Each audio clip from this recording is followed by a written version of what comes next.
চিকিৎসা করাতে গিয়ে নেপাল থেকে ভয়ঙ্কর অভিজ্ঞতা নিয়ে অবশেষে বাড়ি ফিরলেন সৈয়দ আরজাদ হোসেন এবং তার মেয়ে। স্বস্তির নিঃশ্বাস ফেলছেন পরিবারের সদস্যরা। প্রসঙ্গত, নেপালে গিয়ে অগ্নিগর্ভ পরিস্থিতির মধ্যে আটকে পড়েছিলেন পূর্ব বর্ধমান জেলার সৈয়দ আরজাদ হোসেন এবং তার মেয়ে।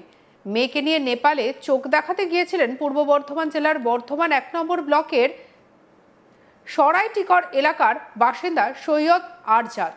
৮ই সেপ্টেম্বর পৌঁছানোর পরে ৯ই সেপ্টেম্বর ডাক্তার দেখানো হয়ে যায়, কিন্তু নেপালের অগ্নিগর্ভ পরিস্থিতিতে কারফিউ জারি করা হয়। আর ফলে হোটেলে কার্যত গৃহবন্দী হয়ে পড়েন আরজাদ এবং তার মেয়ে কবিতা খাতুন। সোশ্যাল মিডিয়ায় নেপালের ভয়াবহ পরিস্থিতির কথা তুলে ধরেন তিনি। দেশে ফেরানোর জন্য রাজ্যের মুখ্যমন্ত্রী মমতা ব্যানার্জির কাছে অনুরোধ করেন সেই পোস্টে।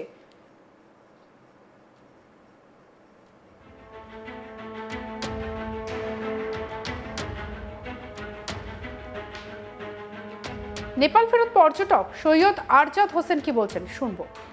আমি DM2 পেশেন্ট, হাই ডায়াবেটিসের জন্য আমার রেটিনায় ফান্ডাস জন্মায়।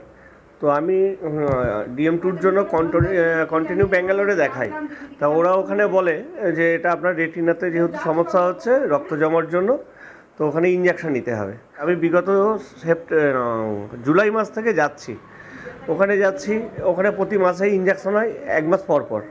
তো এবারে আমার যার কথা ছিল 3 তারিখ, কিন্তু 2 তারিখে আমার একটা কোর্টের আইনি কাজ থাকার জন্য আমি 3 তারিখে যেতে পারিনি। তো 8 তারিখে গেলাম আমরা। তো বিরাটনগর আই হসপিটাল, যেখানে আমার বিগত এই 3 মাস চিকিৎসা চলছে, ওখানে প্রতি মাসে রেটিনারি ইঞ্জেকশন হয়। আমরা ওখানে যখন পৌঁছালাম, মানে 8 তারিখে বৈকালবেলায় আমরা যখন করছি, তখন আমি আমার স্ত্রীকে বলছি যে দেখো, নেপালের পরিস্থিতি খুব একটা ভালো নয়, কিন্তু এটা আমরা যা টিভিতে মিডিয়ার দৌলতে দেখতে বা সোশ্যাল মিডিয়ায় জানতে পারছি যে এটা হচ্ছে কাঠমান্ডু। আর বিরাটনগর থেকে কাঠমান্ডু ডিস্টেন্স কম বেশি 300 কিলোমিটার।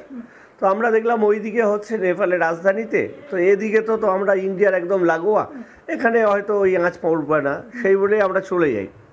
গিয়ে ওখানে যোগবেণীতে আমরা সকালে অ্যাপ্রক্স 10:40 এরকম নামলাম। নেমে ওইখান থেকে আমরা বিরাটনগর হসপিটালে পৌঁছালাম। তখন পর্যন্ত কিন্তু কোনো অশান্তির আঁচ আমরা পাইনি। তারপরে কখন থেকে মানে আপনাদের উপর মনে হলো যে এখানে আপনারা আটকে গেলেন, কখন থেকে? আমরা যখন হসপিটাল থেকে রুমে গেলাম, আমরা স্টেশন থেকে রুমে গেলাম, রুমে হসপিটাল চলে গেলাম। হসপিটাল থেকে যখন বেরোলাম 4টের সময়, ওই 3:45 এরকম 3:40-45 হবে, তখনই আমাদেরকে ওখানে লোকাল যারা লোক বললো, বাবু তাড়াতাড়ি আপনারা রুমে ঢুকে যান, এখানে কারফিউ জারি হয়ে গেছে। আমরা বললাম হঠাৎ কারফিউ হলো? বলছো যে আপনারা যেখানে আছেন এখান থেকে 1.5 কিলোমিটার দূর হচ্ছে বিরাটনগর বাজার, আর ওখান থেকে বর্ডার হচ্ছে যোগবেণী বর্ডার হচ্ছে 2 কিলোমিটার। এই অ্যাপ্রক্স সারাউন্ডিং 2 কিলোমিটারের মধ্যে ল অ্যান্ড অর্ডার ভায়োলেট হয়েছে, উত্তপ্ত হয়েছে, অগ্নিদগ্ধ হয়েছে, অনেকেই ভাঙচুর লুটতরাজ হয়েছে। এগুলো কিন্তু আমরা লোকাল লোকের মুখে শুনতে পেলাম। দিয়ে আমরা রুমে চলে গেলাম। দিয়ে বৈকাল 5টা নাগাদ আমি আর মেয়ে দুজনে বললাম একটু বেরিয়ে যদি বেরোতে পারি, তাহলে আমরা হয়তো যে কোনোভাবে হয়তো যদি আমরা কাঠিয়ার বা পূর্ণিয়া চলে যেতে পারি, তাহলে হয়তো আমরা ইন্ডিয়ায় চলে যাবো। আর ইন্ডিয়ায় চলে গেলে আমরা নিজের দেশের মাটিতে অনেক সুযোগ সুবিধা পাবো, বিদেশ বিভুঁই সেখানে কি হবে। আমরা সবথেকে বড় কথা, আমরা যখন গেলাম, আমরা ওখানে মেন রোডে ওখানে হাইওয়েতে যখন উঠলাম, তখন লোকাল লোক বললো যে দাদা আপনারা কিন্তু এখানের ভাষা বোঝেন না, তো এখানে কিন্তু ভারত বিদ্বেষী স্লোগানও ওরা ওই যারা আন্দোলন করছিল আন্দোলনত ওরা দিচ্ছিল, ভারত বিদ্বেষী স্লোগান দিচ্ছিল যে ভারতের দালাল, অলি দুর্হটো, বা ওদের ভাষা তো সব বুঝতে পারি না, কিন্তু আমরা এগুলো ওই লোকাল যারা মানে যোগবেণী লাগোয়া যারা আছে, তো ওই যে যারা হিন্দিটা বোঝে তারা আমাদেরকে বোঝালো যে দাদা ভারত বিদ্বেষী স্লোগানও কিন্তু এরা যারা আন্দোলন করছিল আছে। আর টোটাল কারফিউ ছিল। সন্ধ্যা 6টার সময় আমাদেরকে বললো যে দাদা আপনারা দিয়ে এসে ওই হোটেলে যে কর্মচারী ছিল বললো, বাবু আপনারা খাবার টাবার নিয়ে নেন, দিয়ে রুম বন্ধ করে দেন। দিয়ে আমরা রুমে থেকে গেলাম। দিয়ে তো এবার আমরা চিন্তায় পড়ে গেলাম, তার কারণ আমি বেশি চিন্তিত ছিলাম, কারণ আমার মেয়ে সঙ্গে ছিল। যে আমি পুরুষ ঠিক আছে, কিন্তু আমার মেয়ে একটা কীরকম ফিল করছিল যে বাপি আমরা এই জায়গায় এসে ফেসে গেলাম, এখন কীভাবে ফিরবো না ফিরবো। তখন আমি সোশ্যাল মিডিয়ার সহযোগিতা নিই, যে যদি এখানে কারফিউ থেকে যায় তাহলে সোশ্যাল মিডিয়া মারফতে আমাদের যারা পরিচিত সার্কেল আছে বা প্রশাসনের দৃষ্টিপাত করলাম। এমতো অবস্থায় রাত্রি 12:40-45 নাগাদ মিলিটারি টহল দিতে এলো ওই আমাদের হোটেলের যে মেন গেট, ওইখানে ওরা আওয়াজ দিয়ে খালি একটা কথাই বলে গেল, কেউ বাইরে বেরোবেন না। রাত্রে ঘুমাতে পারিনি, সারা রাত উৎকণ্ঠার মধ্যে আছি, কারণ আমরা দেখলাম বড় বড় বিল্ডিং, ওখানে অগ্নিদগ্ধ জ্বলছে, দূর থেকে হয়তো ধোঁয়াগুলো দেখা যাচ্ছে, কিন্তু আমরা হয়তো স্পটে যেতে পারিনি, দেখা যাচ্ছে এইগুলো হয়েছে।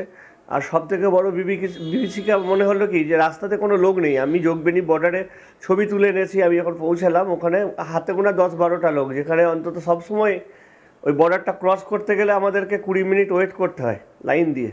মানে পরিস্থিতি ভয়াবহ যখন হলো, তখন আমি সকালবেলায়, আমি রাত্রে আমার সঙ্গে যারা যোগাযোগ করলো, সকালবেলায় একদম সকালবেলায় দার্জিলিং ডিসিজিআর পুলিশ ডিপার্টমেন্ট থেকে আমাকে ফোন করা হলো।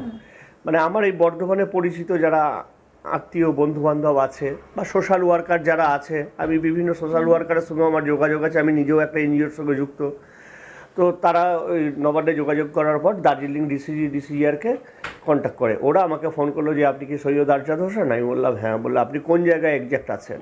আমাকে বলে লাইভ লোকেশন পাঠান। আমাদের বর্ধমান থেকেও মানে ভিপি ভিলেজ পুলিশ বললো যে এখানে স্যার লাইভ লোকেশন চাইছে। আমি লাইভ লোকেশন পাঠালাম। তার কিছুক্ষণ পরে ওরা আমাকে পানি ট্যাঙ্কির ওসির ফোন নাম্বার দিল। সেনা প্রশাসন এবং শুভাকাঙ্ক্ষীদের সহযোগিতায় অবশেষে নিরাপদে বাড়ি ফিরেছেন বাবা মেয়ে। উৎকণ্ঠার অবসান হয়েছে আরজাদের স্ত্রীর। বললেন বাড়িতে খাওয়া দাওয়া বন্ধ হয়ে গিয়েছিল, যখন শুনলেন স্বামী ফিরেছেন তখন কিছুটা স্বস্তি পেয়েছেন। তারপর বাড়ি ফিরে আসার পরে আরও শান্তি পেয়েছেন। কি বলছেন সৈয়দ আরজাদ হোসেনের স্ত্রী পম্পা বিবি, শুনবো।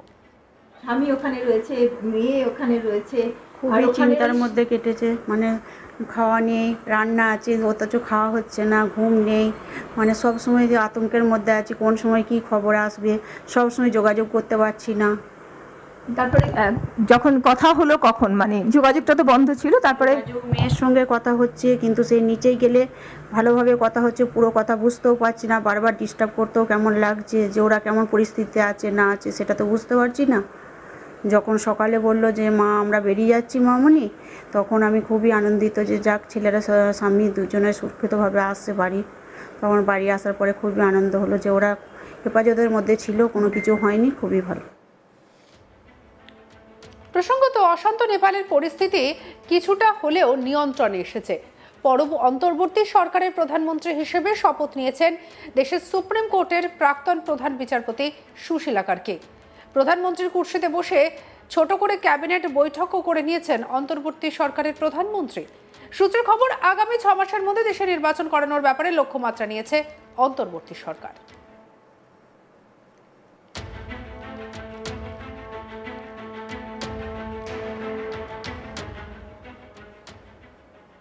সঙ্গে রাখুন আজ তাক বাংলাকে। আপনার মতামত আপনি জানাতে পারেন কমেন্ট সেকশনে। অন্যান্য খবরের জন্য সাবস্ক্রাইব করতে ভুলবেন না।